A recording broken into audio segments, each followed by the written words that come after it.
As the Holy Ghost is locked up in my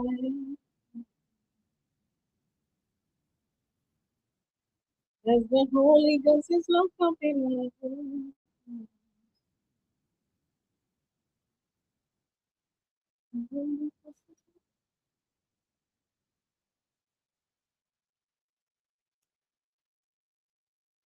Welcome.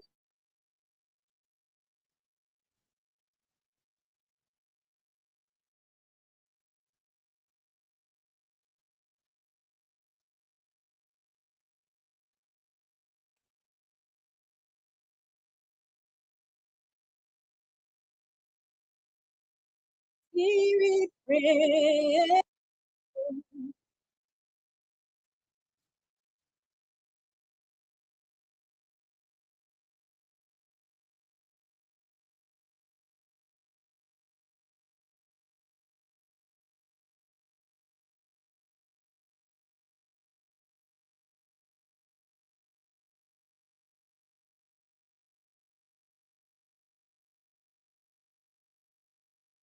Spirit, pray.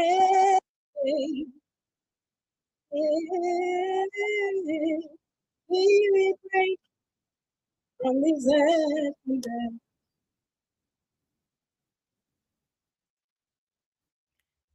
Okay, thank you all so much. Good evening, good morning, good afternoon, wherever you are watching us live. Thank you so much for tuning in. Thank you so much for being here with me today. I am grateful. Do not forget to like, do not forget to share, do not forget to comment, and do not forget, most importantly, to follow. And you know how we do it here. Okay. So today we are looking at before the noise names them. So it's a very unique, important topic before the noise names them. So we are trying to see if we'll be able to raise seen, health, healthy, and prayer covered adolescents. And I am your host, Obipi Bima. And thank you so much for joining me today. I'm really grateful you're able to make it. And today, like I've said, we are looking at before the noise names them. Interesting. Before the noise names them, before the noise names them. What is that? Then you begin to ask yourself, before the noise names them, who is the noise naming? Who is the noise looking at? So you begin to think through, ask yourself different questions. You're able to understand what is actually going on in the life of your teenager. So why don't you stay tuned whilst I share the life? Also, please help me to share, invite your friends, your enemies, your foes, your admirers, and so that we'll have a lot to learn today. Thank you.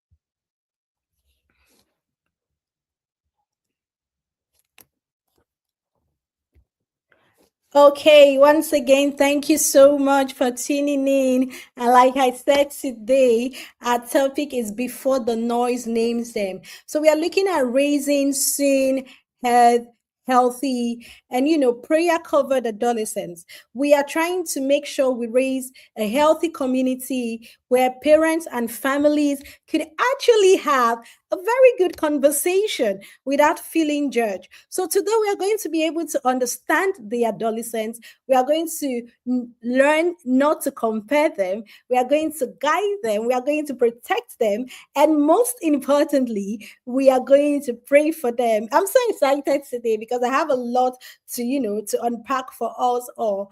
And good evening, parents. Good evening, guidance. Good evening, friends. Good evening, colleagues. Good evening, educators, teenagers, businessmen, businesswomen, lecturers, young adults, mothers, fathers, and everyone joining me tonight. I am welcoming you to Healthy Communities.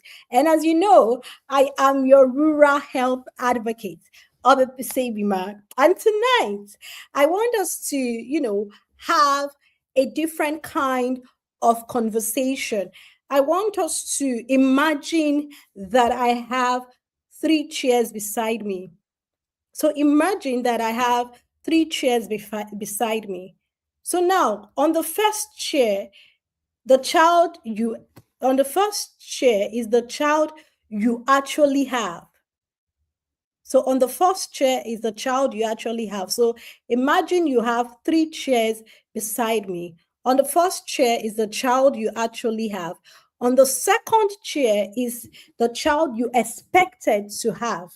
And the third chair is somebody else's child. Okay? So I'll take that again. Good evening, Richman. Good evening, Mark Little. On the first chair is the child you actually have.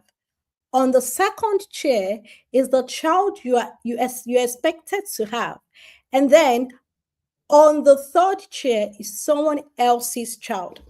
Now, parents, sometimes, parents' guidance, sometimes without realizing it, we spend so much time looking at chair number two, which is the child you expected to have, and chair number three, which is someone else's child.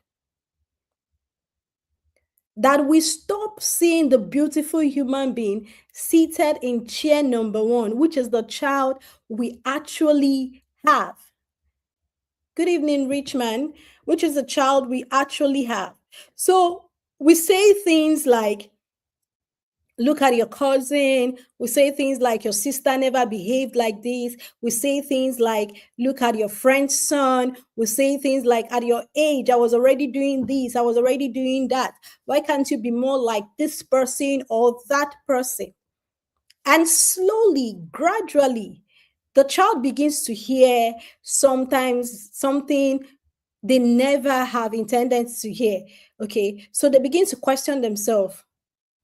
Oh, okay, who I am currently is not enough for anyone. And tonight, I want us to, you know, send chair number two, which is the child you are expected to have, and chair number three, someone else's child, out of the room. I want us to look at the chair number one, which is the child we have. Because your child actually does not need to become somebody else's child. Your child does not need to become somebody else's child. They need help becoming the healthiest version of themselves. So, before social media begin to name our children, before their friends define them, before comparison actually destroy their confidence, before pornography teaches them relationship, before, unhealthy partners teaches them what love actually means, before the word convince them that they are not enough. Let our homes be the first place that tells them who they are. And tonight's conversation is, before the noise names them. So we are looking at the comparison trap. Why can't you be like this person? So, parents, let's have a conversation here. Okay, if you're a parent listening to me, if you're a guardian listening to me, you're an auntie, uncle, niece, who is listening to me, let's have a conversation and hold that thought, and I will be right back. Please keep sharing, keep liking, keep commenting, invite people, invite your friends, invite your foes, just keep inviting, keep sharing, and keep the questions, because at the end we are going to ask ourselves different questions. Okay, thank you very much, and I will be right back.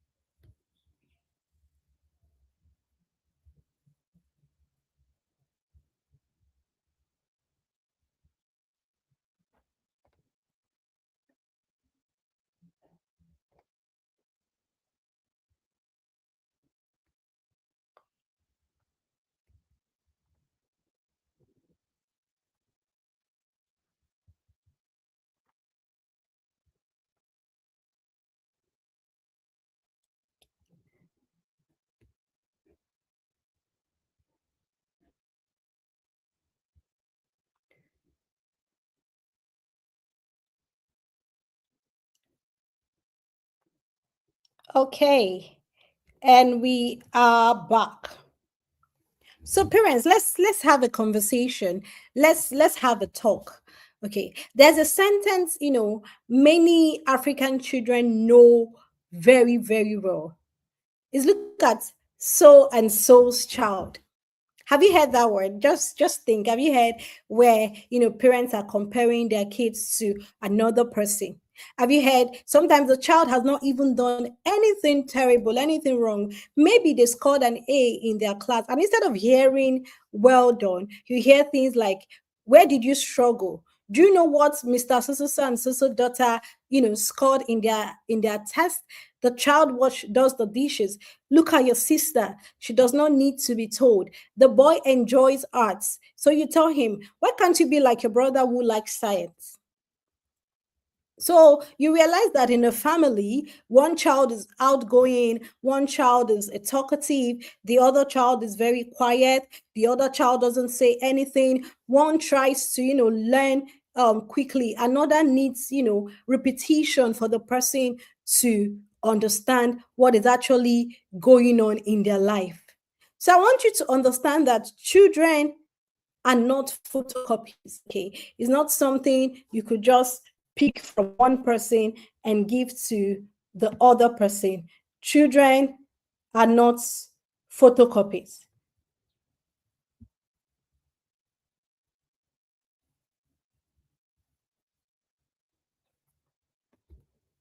Children are actually not photocopies. Even children from the same womb, twins, who, they can have completely, entirely different, personality, strength, weakness, interest, and developmental, timelines.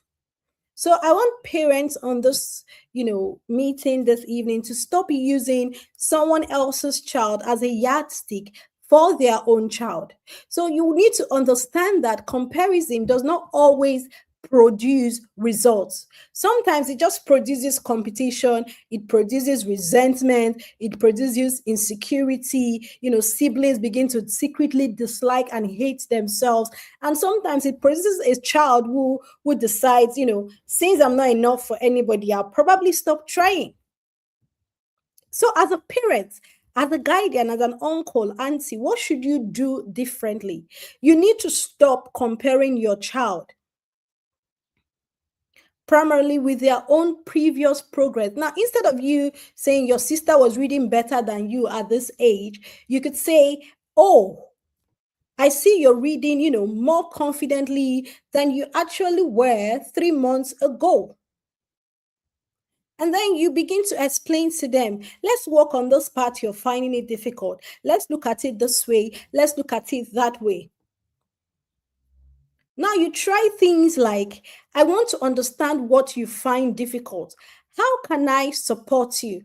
Instead of saying things like, oh, you're lazy, you're very stupid, you're useless. I don't know why I even gave birth to you. I would have, um done something crazy when I had your when I was pregnant with you. You try things like, have noticed, your work, your school work have not been completed. What is actually happening? Now, the way you ask the question or the way you present the situation actually matters.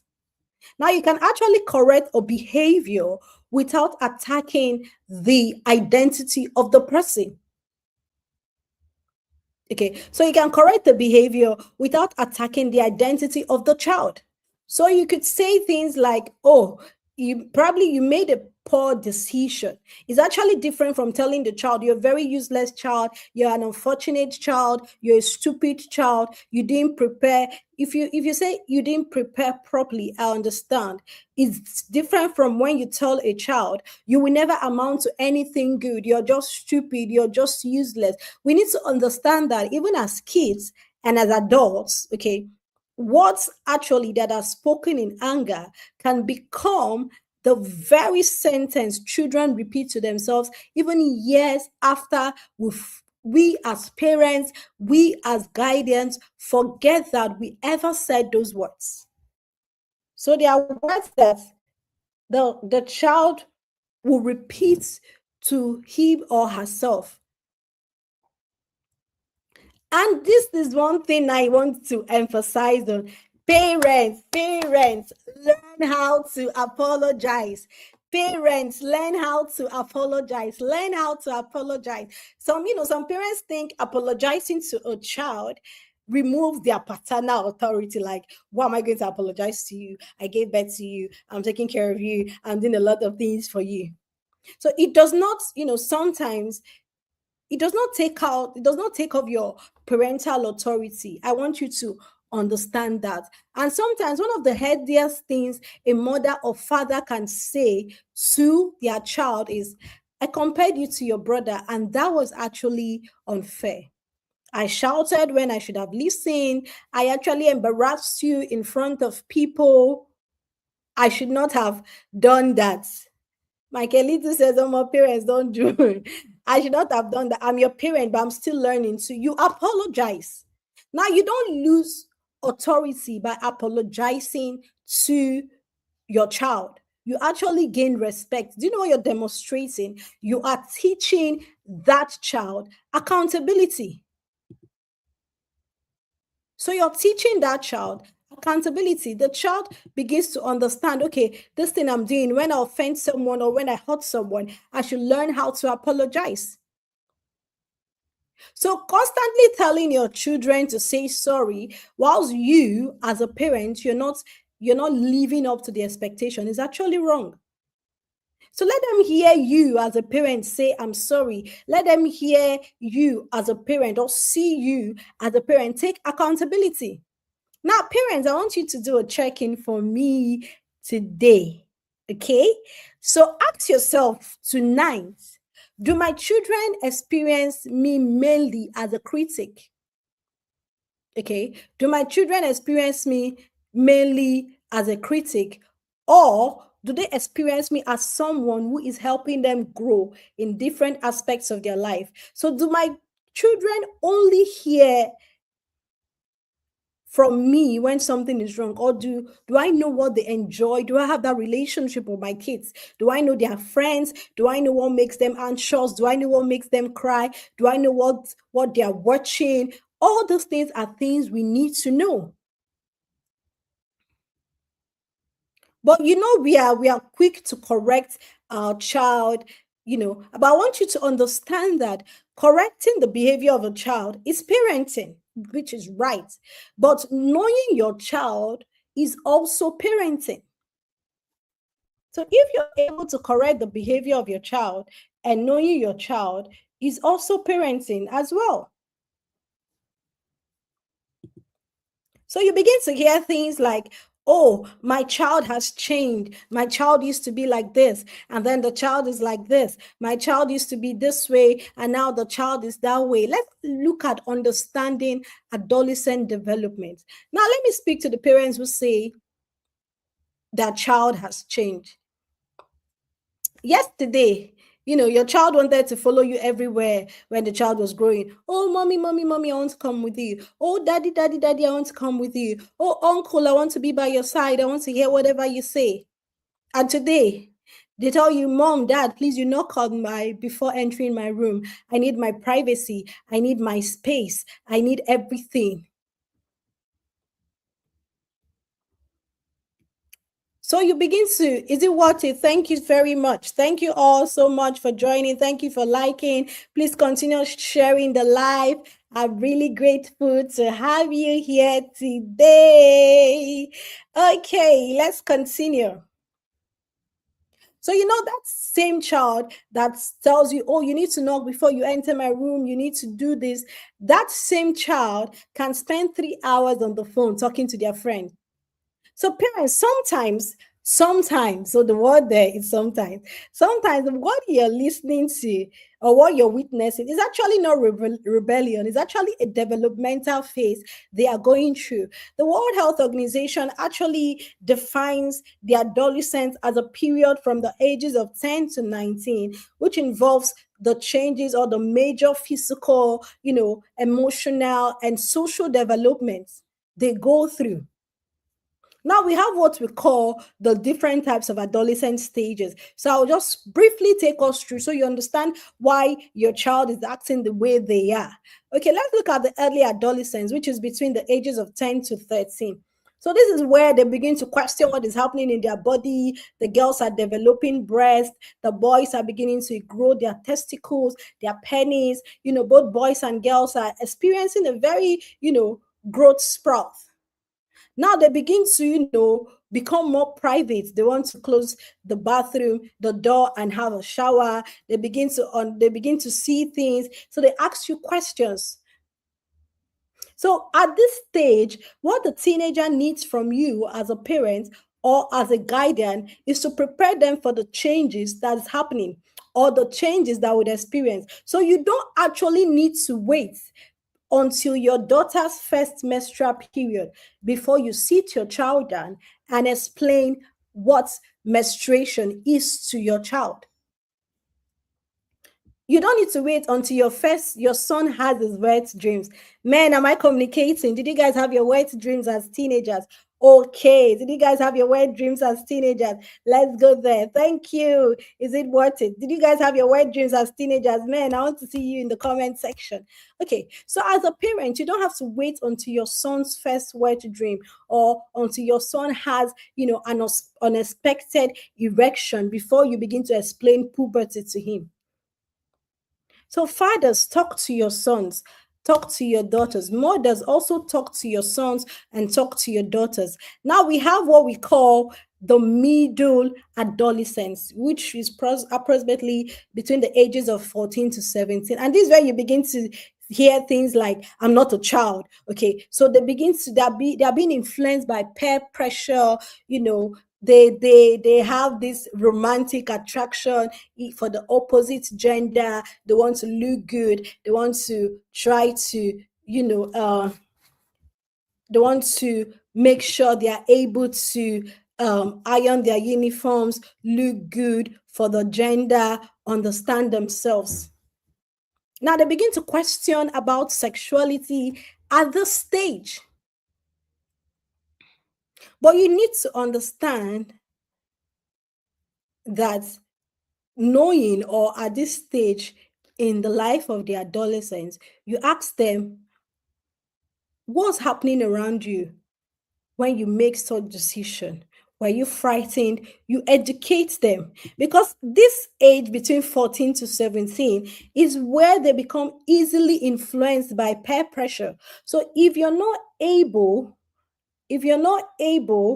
as a parent to have that relationship with them between the ages of 14 to 17. Oh, no problem, Mr. Carbon. That's okay. Thank you for joining. If you're not able to have that conversation with them between the ages of 14 to 17, they get influenced by peer pressure. So you think saying no one will make people laugh at you, or parents need to understand the peer pressure surrounding the behavior of their children. Then we have the third one, which is the late adolescent stage, or what we call the young adulthood. Now, at this stage, the adolescent has grown to become, a better thinker. He thinks about the future, tries to understand the consequences. So today, Mr. Carbon, we are looking at before the noise names them. We are looking at peer pressure amongst adolescents. We are looking at the different developmental stages amongst the adolescents. So I want you to understand that, like I said last week, you cannot parent a 19-year-old exactly as you parent a 9-year-old child. Their developmental stages are different.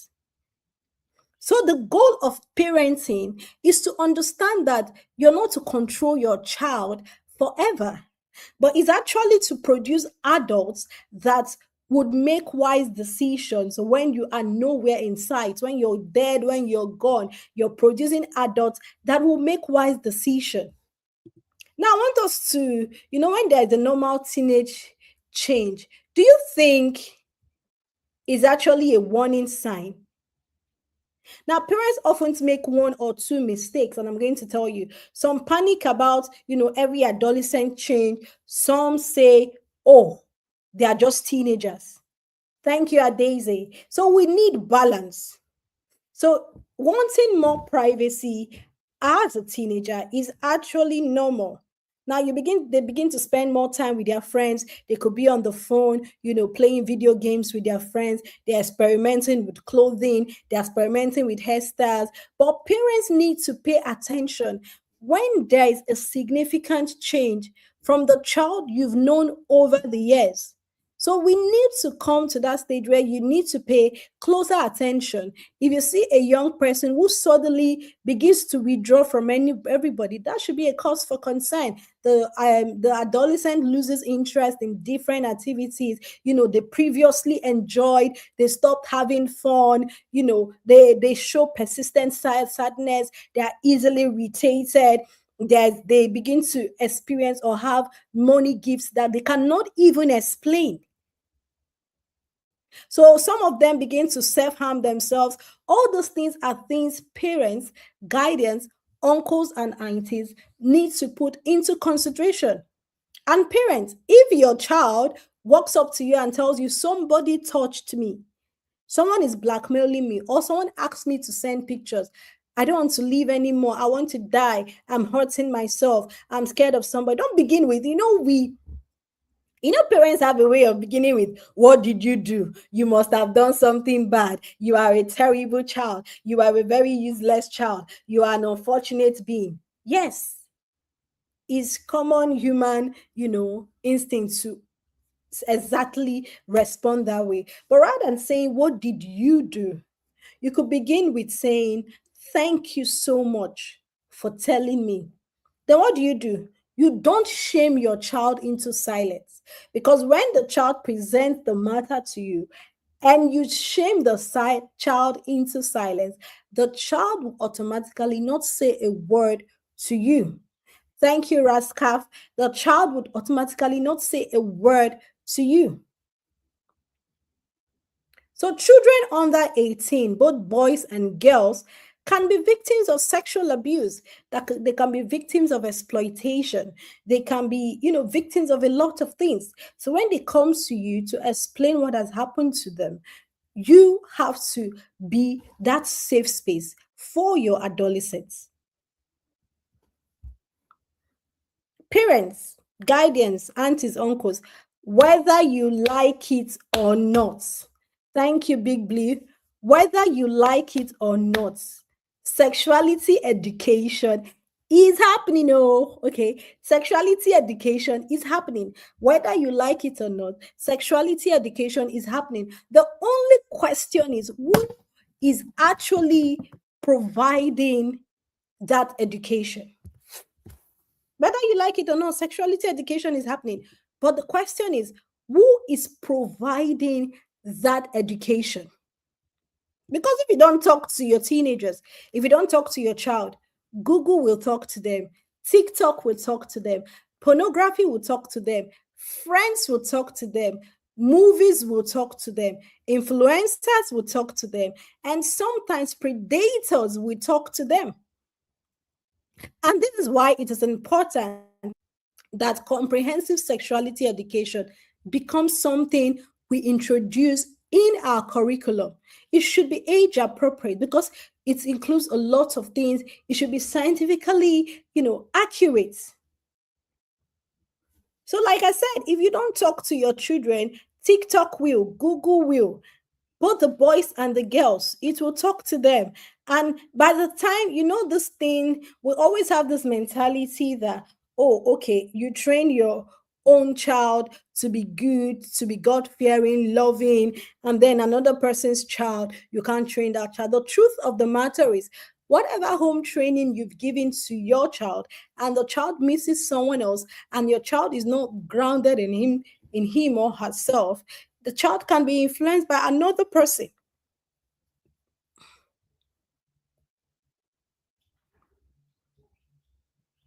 So if there are teenage boys listening to me or their parents, I want you to tell your boys that you don't have to prove your masculinity or you're a boy for having sex, through sex. You do not have to copy your friends. You can say things like you're not ready. What is the worst that would happen? They would actually insult you and say things about you. And you people, you know that we cannot end this session without talking about HPV and cervical cancer. You know me now. We must talk about HPV, we must talk about cervical cancer. Okay, now we know what cervical cancer is. Cervical cancer is largely preventable through HPV vaccination and cervical screening. And I want the men listening tonight to understand that HPV is not a woman's virus. Oh, okay, it is not a woman's virus. HPV can actually affect both male and female. Now, some countries also vaccinate the males as well. So, fathers, uncles, when the subject of HPV vaccination comes up, don't say that's a woman's business. Oh, learn, participate, and support informed health decisions. Learn, participate, and support informed health decision. Women, ladies, please do not try to diagnose yourself through social media. So go to the hospital, take care of your reproductive health, and you shouldn't be ashamed to talk about it. So I want you to have a take home today. A boy who learns respect today may become a husband who says tomorrow, have you booked your screening, your HPV screening? I will support you. And this is how healthy communities are built. Parents, I want us to be better, not perfect. You can't be a perfect human being. No, we are all humans. Okay. So I want us to be better, not perfect. Now, let me finish with the parents. Parents, are you ready? Uncles, are you ready? Aunties, are you ready? Your teenager does not need a perfect mother. Your teenager does not need a perfect father. Now, they need parents who are actually willing to grow. They need parents who listen before concluding. They need parents, who correct without humiliating them. They need parents who can say, I am truly sorry and I take accountability and responsibility for this. They need parents who don't, expose them to their struggle or their trauma to their friends and make it a point of discussion. They don't need parents like that. They need parents who disciplines with boundaries rather than throwing insults at them. Now they need parents who knows that providing money cannot replace presence. They need parents who are ready to listen to them, who are ready to talk to them. They need parents who actually, when they are around, puts their phone down and looks their child and have a conversation with them. Conversations like, oh, how are you? How is everything going with you? Are you okay? Are you feeling well? What is actually happening? They need parents like that. So they need that mother. Be a mother that can allow your son to cry. Let your son cry without calling him weak, or let your son cry without saying real men do not shed tears. No, be that father who speaks to his daughter without actually making every conversation about boys. And please be the mother who does not measure her daughters against herself or against her mates. Parents make that mistake of saying, oh, your mates, your mates, your mates. Now, if you now say something like, oh, you're saying my mates, my mates, what about your mates? Your mate is this, your mate is that. Then that becomes an insult. So you would not want to be compared to your own mates that are doing way better than you. Why do you think it's okay and convenient to compare your own child to his or her mates?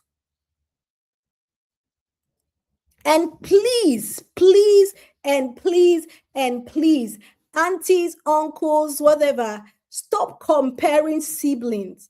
Don't compare siblings. Don't try to say, oh, okay, this child is better than that child. My child is better. No, do not compare siblings. Don't compare siblings. Don't make that mistake of comparing siblings. It creates hatred, it creates enmity among siblings. Don't compare siblings at all. Do not turn one's, child success into another child's punishment. So if one receives reward, celebrate that child, but do not try to compare that child to someone else. So you don't have to finish sentences like, why can't you do the same? Let another person, let them shine equally. Now, most importantly, learn how to cover your children, learn how to cover your adolescents, your teenagers. If you don't cover them, society, the world will cover you and do you like, like Nigeria movie, like Nollywood, to just do it like that. And if you're a family of faith, if you're a religious person, there's what we call the place of prayer. Cover your kids, cover your teenagers. Parents, sometimes we have, you've lectured enough, you've talked, you've spoken, and then you begin to ask yourself, why is my child not paying attention? Or why is my child doing A, B, C, and D?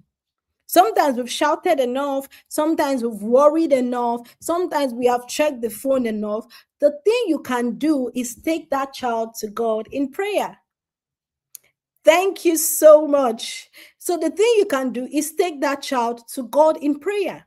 You pray for their sexuality, you pray for their friends, you pray for their education, you pray for their future spouse, you pray for things. And you pray deliberately for your sons and your daughters. So I want you to know that even as you're praying and doing, Father Lord, oh my child, oh I cast and bind every evil altar, everything surrounding my teenage child that is making my teenage child look like a mumu, everything I cast. No, I want you to understand that. Draw your ears or drag them and listen. Prayer does not replace parenting. Prayer does not replace parenting. Can you hear me? Prayers does not replace parenting. So you pray and you communicate with your child. You pray and you educate your child. You pray and make sure you notice the changes in your child. You pray and you apologize when necessary. You pray and you set boundaries. You pray and you take your child to a healthcare professional when healthcare is needed. You pray and you seek professional help when mental health or safety is concerned. I'm going to repeat this. Hold your two ears together, parents. Hold your both ears and listen. Prayer does not replace parenting. Prayer in any form does not replace parenting. So if you like, pray, hold your children's picture, your teenage child, and pray and say, oh, Father Lord, oh, this my child needs to. There's something you're missing. There has been a crack somewhere.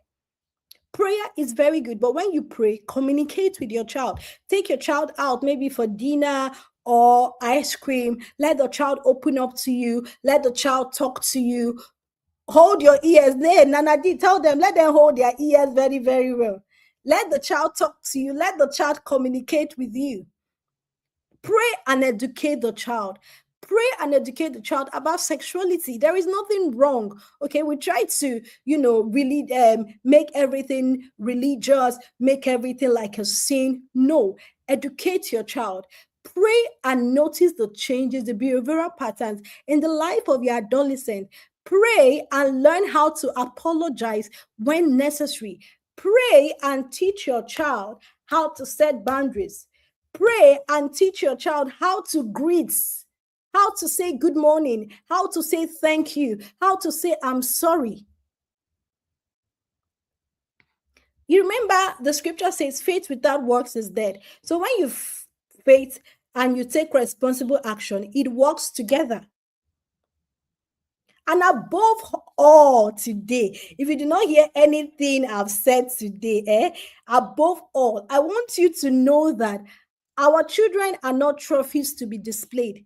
They are not projects to compare.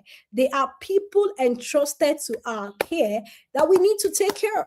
Our children are not trophies you wake up one morning and you want to display, or they are not projects you want to compare. They are people that have been entrusted to our care. So, parents, guardians, uncles, aunties, before I leave you tonight, I want to give you one assignment because I'll ask you next week. I want to give you one assignment. Don't ask your teenager tonight how was school. Ask them something different. Tell them, tell me one thing about your life that you wish I understood better. And when they answer, don't try to defend yourself. Don't try to interrupt. Don't try to say the Bible says that this said, that said. No, you listen. Because when you listen, you become a better listener. You begin to understand. And this has been Healthy Communities. And I am your beautiful host and your one and only rural advocate, Obibi Sebima. And tonight's message is before the noise names them, see them, hear them, guide them, protect them, pray for them. Don't raise your child in someone else's shadow. Raise the child God placed in your hand. Good night, and may we continue building healthier children, healthier parents, and healthier community. Thank you all very much. Thank you so much, Anita, for joining. Thank you, everybody. And I will see you again next week. I love you all, same time. Bye bye.